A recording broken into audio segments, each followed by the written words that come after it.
Assalamualaikum warahmatullahi wabarakatuh. Halo semuanya, salam sejahtera bagi kita semua.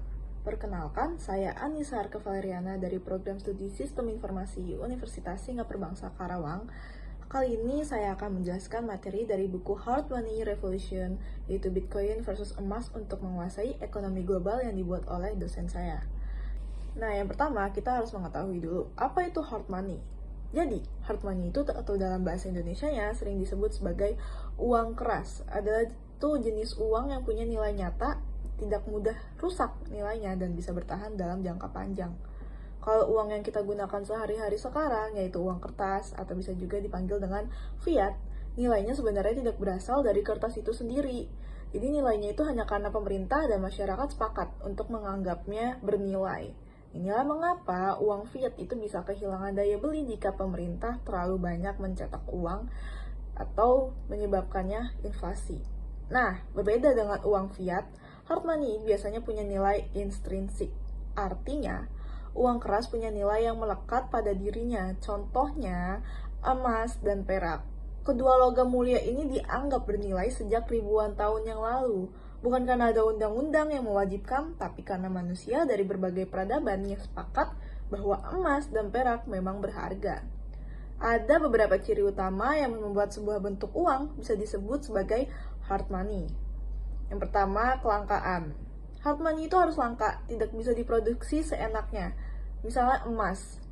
Emas butuh tambang, butuh proses panjang sehingga jumlahnya terbatas. Bitcoin juga sama, jumlah maksimumnya itu hanya 21 juta per unit di dunia ini dan tidak bisa ditambah. Lalu juga tahan lama. Hard money itu harus awet. Emas tidak bisa berkarat meskipun disimpan ribuan tahun. Begitupun Bitcoin tidak bisa rusak karena ia ada dalam bentuk digital yang dijaga oleh ribuan komputer di seluruh dunia. Lalu selanjutnya ada fungibilitas yang dimana artinya setiap unit nilainya sama. Misalnya, 1 gram emas nilainya sama dengan 1 emas lainnya, tanpa peduli siapa pemiliknya. Begitupun juga dengan 1 Bitcoin, nilainya sama dengan 1 Bitcoin yang lain. Lalu portabilitas, yaitu hard money harus mudah dipindahkan atau dibawa. Emas bisa dipindahkan meski berat dan mahal. Bitcoin bahkan lebih portable lagi, bisa dikirim ke belahan dunia lain hanya dalam hitungan menit. Nah, mengapa konsep hard money itu penting? Karena dalam sejarah, uang fiat selalu berakhir dengan masalah inflasi.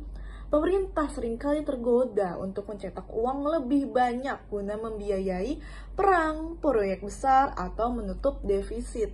Akibatnya, nilai uang turun, daya beli masyarakat hilang, dan yang menderita paling besar biasanya rakyat kecil. Di era digital sekarang, kebutuhan akan hard money justru semakin mendesak.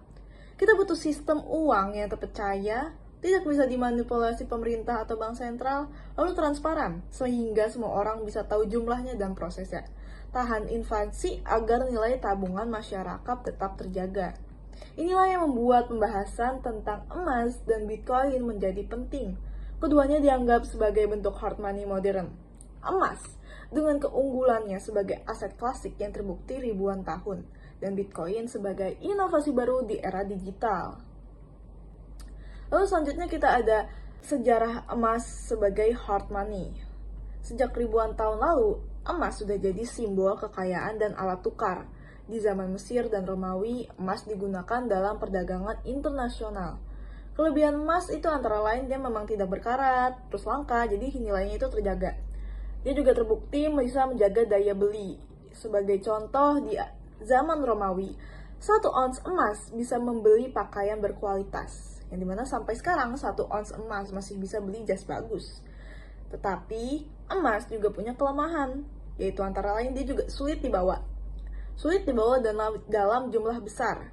Terus perlu biaya mahal juga untuk menyimpannya, untuk sisi keamanan dan lain-lain. Lalu emas ini juga tidak praktis untuk transaksi kecil untuk sehari-hari. Nah, selanjutnya kita ada Bitcoin, uang keras digital. Bitcoin muncul pada tahun 2009, tepat setelah dunia mengalami krisis keuangan global 2008. Pada masa itu, banyak orang kehilangan kepercayaan pada bank dan pemerintah karena dianggap tidak bisa menjaga stabilitas ekonomi.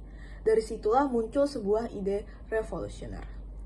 Seseorang atau mungkin sekelompok orang dengan nama samaran Satoshi Nakamoto menerbitkan sebuah dokumen berjudul Bitcoin, a peer-to-peer electronic cash system.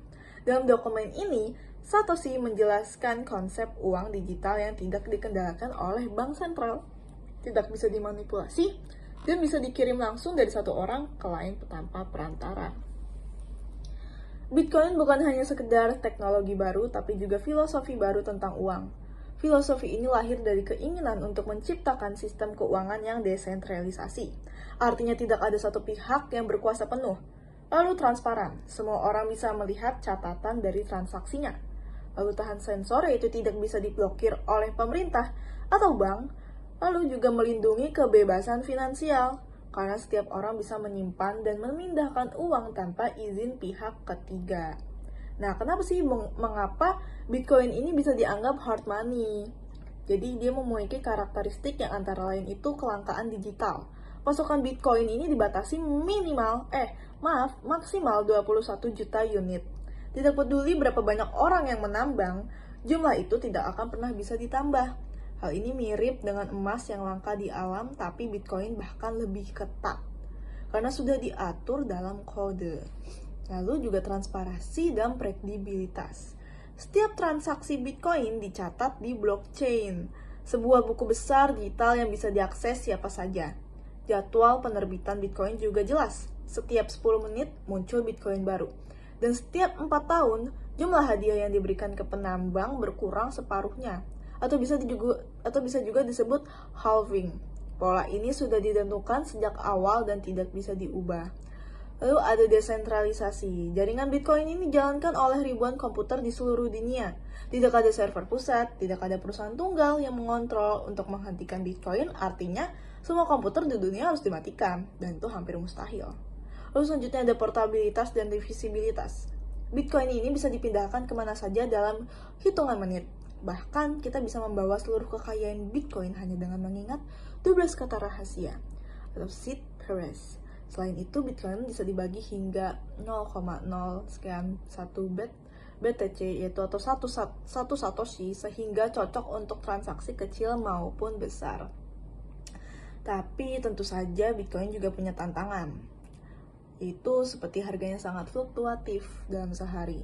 Nilai Bitcoin bisa naik turun ribuan dolar. Hal ini membuat sebagian orang mungkin menjadi ragu dalam menggunakan Bitcoin sebagai alat tukar sehari-hari. Lalu regulasinya juga belum seragam. Ada negara yang mendukung seperti mungkin El Salvador, tapi ada juga yang melarang seperti di Cina. Hal ini membuat adopsi globalnya masih belum merata. Lalu juga ada konsumsi energi. Proses mining Bitcoin ini membutuhkan listrik yang besar, sehingga menimbulkan perdebatan tentang dampak lingkungannya. Lalu juga ada kesulitan teknis, yaitu bagi orang awam, konsep dompet digital, private key, dan blockchain ini masih sulit dipahami. Meskipun begitu, potensi Bitcoin tetap luar biasa. Saat ini Bitcoin sudah mulai diadopsi oleh perusahaan besar seperti Tesla dan MicroStrategy. Bahkan beberapa bank sudah mulai menyediakan layanan penyimpanan Bitcoin untuk nasabahnya. Selain itu, muncul teknologi Lightning Network, yaitu lapisan kedua di atas Bitcoin yang memungkinkan transaksi kecil dilakukan lebih cepat dan lebih murah. Ini membuat Bitcoin semakin praktis digunakannya untuk pembayaran sehari-hari. Kesimpulannya, Bitcoin adalah bentuk hard money digital pertama dalam sejarah manusia. Kalau emas adalah hard money tradisional yang sudah terbukti ribuan tahun, maka Bitcoin adalah inovasi modern yang lahir dari kebutuhan di era internet. Mungkin Bitcoin masih menghadapi banyak tantangan, tetapi ia membuka jalan bagi dunia untuk memiliki sistem uang baru yang lebih transparan, lebih aman, dan lebih sesuai dengan kebutuhan zaman digital. Nah, lalu selanjutnya ada perbandingan Bitcoin versus emas. Pertama, mungkin kita bisa membandingkan dari sisi penyimpanan nilai. Emas terbukti ribuan tahun, Bitcoin masih baru tapi punya kelangkaan digital yang jelas. Lalu ada kemudahan transaksi. Bitcoin bisa trade transfer 24/7, sedangkan emas sulit dipindahkan. Lalu ada dari sisi keamanan. Emas perlu berangkas untuk dari sisi keamanannya yang memiliki mungkin menghabiskan banyak biaya. Kalau Bitcoin aman dengan kriptografi. Lalu dari sisi untuk inflasi, emas bertambah sedikit tiap tahun. Dan Bitcoin benar-benar terbatas. Untuk sisi dari stabilitas harga, emas ini stabil. Bitcoin masih sangat fluktuatif. Jadi di sini bukan soal siapa yang menang, tapi bagaimana keduanya saling melengkapi. Nah, selanjutnya apakah ada namanya menggantikan fiat? Nah, sekarang kita masuk pertanyaan penting ya. Apakah emas dan Bitcoin ini bisa menjadi pengganti uang fiat? Mungkin kita bisa melihat kelemahannya dulu dari uang fiat, yang dimana uang fiat ini adalah uang yang kita pakai sehari-hari, seperti rupiah, dolar, atau euro. Nilainya tidak didukung oleh emas atau aset lain, tetapi hanya berdasarkan kepercayaan pada pemerintah dan bank sentral. Masalahnya, pemerintah ini bisa mencetak uang fiat tanpa batas. Contoh nyatanya, ketika terjadi krisis, bank sentral sering mencetak triliunan rupiah atau dolar untuk menyelamatkan ekonomi. Awalnya mungkin terlihat membantu, tetapi dalam jangka panjang ini menyebabkan inflasi. Harga barang pada naik, daya beli masyarakatnya turun, dan yang paling menderita yaitu biasanya kelas menengah dan ke bawah. Selain itu, di era digital sekarang, sistem fiat terasa ketinggalan zaman. Transaksi lintas negara sering lambat, biaya transfernya tinggi, dan masih bergantung pada bank sebagai perantara. Inilah alasan mengapa banyak orang mulai mencari alternatif. Nah, disinilah Bitcoin dan emas mulai masuk. Emas punya rekam jejak panjang sebagai penyimpanan nilai selama ribuan tahun. Emas terbukti menjaga daya beli bahkan di masa inflasi atau krisis besar. Bank-bank sentral dunia masih menyimpan emas dalam cadangan mereka karena dianggap paling aman. Tapi kelemahannya, emas tidak praktis untuk transaksi sehari-hari seperti yang saya mention tadi. Emas ini sulit membagi dalam jumlah kecil dan biaya penyimpanan serta transportasinya mahal. Dan Bitcoin sebaliknya justru diciptakan untuk era digital. Dengan pasokan terbatas dan sistem desentralisasi, Bitcoin kebal terhadap inflasi yang disebabkan pencetakan uang berlebihan. Transaksi bisa dilakukan kapan saja, 24 jam sehari ke seluruh dunia hanya dengan koneksi internet. Biayanya juga jauh lebih murah dibandingkan transfer bank internasional. Namun, Bitcoin juga belum sempurna. Volatilitas harga yang tinggi membuat banyak orang masih ragu. Sementara emas punya stabilitas, Bitcoin punya kecepatan dan fleksibilitas. Jadi mungkin banyak jadi pertanyaan, siapa yang lebih cocok menggantikan fiat? Jawabannya mungkin bukan salah satu, tapi melainkan kombinasi keduanya, yang dimana emas ini bisa tetap menjadi cadangan nilai jangka panjang yang memberikan stabilitas tinggi bagi sistem keuangan. Dan Bitcoin bisa menjadi infrastruktur transaksi digital global yang cepat, murah, dan transparan. Dengan kata lain, masa depan keuangan mungkin adalah sistem hybrid, di mana emas dan Bitcoin sama-sama berperan menggantikan kelemahan fiat. Lalu selanjutnya ada adopsinya di dunia. Jadi kita membahas bagaimana adopsi Bitcoin dan emas di dunia nyata. Pertama, dari sisi negara. Pada tahun 2021, El Salvador menjadi negara pertama yang secara resmi mengaku Bitcoin sebagai alat pembayaran sah atau legal tender. Ini langkah berani karena negara tersebut ingin mengurangi ketergantungannya pada dolar Amerika Serikat. Tak lama kemudian, Republik Afrika Tengah juga mengikuti jejak El Salvador. Sementara itu, negara-negara besar seperti China melarang Bitcoin, sedangkan Jepang dan Swiss justru mendukung dengan aturan yang jelas. Ini menunjukkan bahwa sikap negara terhadap Bitcoin ini masih sangat berbeda dan beragam. Sedangkan untuk emas, hampir semua negara setuju bahwa emas adalah aset penting. Bank sentral di banyak negara, termasuk China, Rusia, India, hingga Amerika Serikat, terus menambah cadangan emas mereka. Alasannya sederhana. Emas dianggap sebagai pelindung terakhir ketika terjadi ketidakpastian ekonomi dan geopolitik. Kedua, dari sisi perusahaan dan sektor swasta. Banyak perusahaan besar mulai mengadopsi Bitcoin, seperti Tesla misalnya. Pernah membeli Bitcoin dengan jumlah besar untuk dimasukkan ke neraca perusahaannya. Juga mungkin MicroStrategy juga, sebuah perusahaan teknologi, bahkan menjadikan Bitcoin sebagai strategi utama investasinya.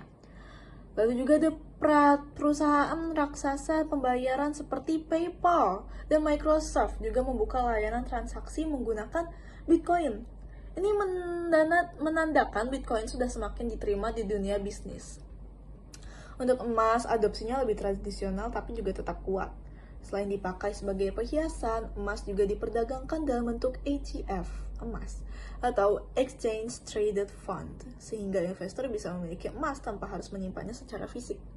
Kini bahkan ada tokenisasi emas dengan teknologi blockchain yang menggabungkan keandalan emas dengan kemudahan transaksi digital. Ketiga, dari sisi masyarakat. Bitcoin ini makin populer di negara-negara yang mengalami krisis keuangan. Misalnya di Venezuela dan Lebanon, masyarakat lebih memilih menyimpan kekayaannya dalam bentuk Bitcoin karena mata uang lokal mereka kehilangan nilai akibat hyperinflasi. Di sisi lain, emas tetap populer di kalangan masyarakat sebagai tabungan aman. Di Indonesia misalnya, banyak orang menabung dalam bentuk emas antam karena dianggap stabil. Lalu bagaimana dengan masa depan adopsi ini? Kemungkinan besar adopsi Bitcoin akan semakin meningkat, terutama dengan hadirnya teknologi seperti Lightning Network yang membuat transaksi lebih cepat dan murah. Sementara itu, emas tetap akan dipertahankan oleh bank sentral dan investor sebagai aset cadangan yang aman. Dari sini kita bisa melihat bahwa dunia tidak akan hanya memilih satu. Bitcoin dan emas akan berjalan bersama dengan peran yang berbeda, tetapi saling melengkapi dalam ekonomi global. Selanjutnya ada hard money di masa krisis.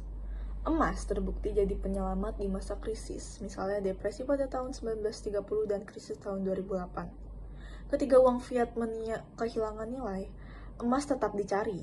Bitcoin juga mulai terbukti contohnya di Venezuela dan Lebanon, di mana orang lebih memilih Bitcoin untuk melindungi kekayaan mereka dari inflasi besar. Kelebihan Bitcoin ini juga dia bisa diakses lewat internet kapan saja, tapi kelemahannya harganya masih naik turun cepat.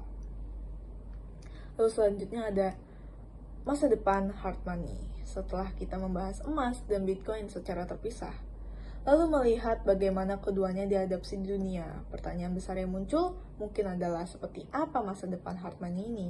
Apakah Bitcoin akan benar-benar menggantikan emas sebagai penyimpan nilai utama, ataukah emas tetap bertahan dan Bitcoin hanya jadi pelengkap? Mungkin jika dianalisis saat ini, kita bisa melihat adanya perbedaan generasi dalam memandang hard money. Generasi muda seperti saya, terutama mereka yang akrab dengan teknologi digital, lebih cenderung percaya pada Bitcoin. Mereka melihat Bitcoin sebagai sesuatu yang alami di era internet, cepat, global, dan tidak bergantung pada bank. Generasi lama, terutama investor tradisional dan pemerintah, masih lebih percaya pada emas. Alasannya sederhana, emas sudah terbukti ribuan tahun, emas pernah digunakan sejak zaman Mesir kuno hingga sekarang dan tidak ada tanda-tanda nilainya menghilang. Jadi kemungkinan besar masa depan tidak akan berpihak pada salah satu, tapi keduanya akan koeksis atau hidup berdampingan. Bitcoin ini masih menghadapi tantangan besar, terutama volatilitas harga. Namun banyak ahli percaya bahwa seiring makin luasnya adopsi, harga Bitcoin juga akan semakin stabil. Selain itu, teknologi pendukung seperti Lightning Network akan membuat Bitcoin lebih praktis digunakan untuk transaksi sehari-hari. Bukan hanya sebagai simpanan nilai, bahkan beberapa negara sudah mulai mengembangkan CBDC atau Central Bank Digital Currency. Mata uang digital yang diterbitkan bank sentral ini bisa mendorong masyarakat semakin terbiasa dengan uang digital dan secara tidak langsung membuka jalan untuk adopsi Bitcoin lebih luas. Di sisi lain, emas hampir pasti akan tetap jadi pilar utama dalam sistem keuangan dunia. Bank sentral akan terus menyimpan emas sebagai cadangan nilai. Karena sifatnya yang stabil, emas mungkin tidak lagi digunakan untuk transaksi sehari-hari, tapi perannya sebagai backup aset akan tetap vital. Bahkan dengan adanya teknologi blockchain, emas juga bisa ditransformasikan saat ini. Nah, saat ini sudah ada tokenisasi emas, yaitu emas fisik yang dipresentasikan dalam bentuk token digital. Artinya orang bisa memiliki emas dan memperdagangkannya secara online, tetapi tetap didukung oleh emas asli yang disimpan di brankas. Jadi sudah jelas ya, dunia untuk masa depan hard money ini kemungkinan besar dunia akan menuju ke sistem hybrid. Dengan kombinasi ini, dunia bisa memiliki sistem moneter yang lebih seimbang. Fiat masih akan ada, tapi perannya akan semakin berkurang karena masyarakat punya alternatif yang lebih kuat. Nah, dari pembahasan tadi kita bisa melihat bahwa emas dan Bitcoin sama-sama penting dalam dunia keuangan modern. Emas adalah simbol kekuatan klasik yang terbukti ribuan tahun menjaga nilai. Sementara Bitcoin adalah inovasi baru yang lahir di era digital. menawarkan transparansi, kecepatan, dan kebebasan finansial. Keduanya punya kelebihan dan kelemahan masing-masing. Emas unggul dalam stabilitas, Bitcoin unggul dalam fleksibilitas. Maka masa depan keuangan global kemungkinan besar tidak akan memilih salah satu, tetapi justru menggabungkan keduanya dalam sistem yang lebih sehat dan seimbang.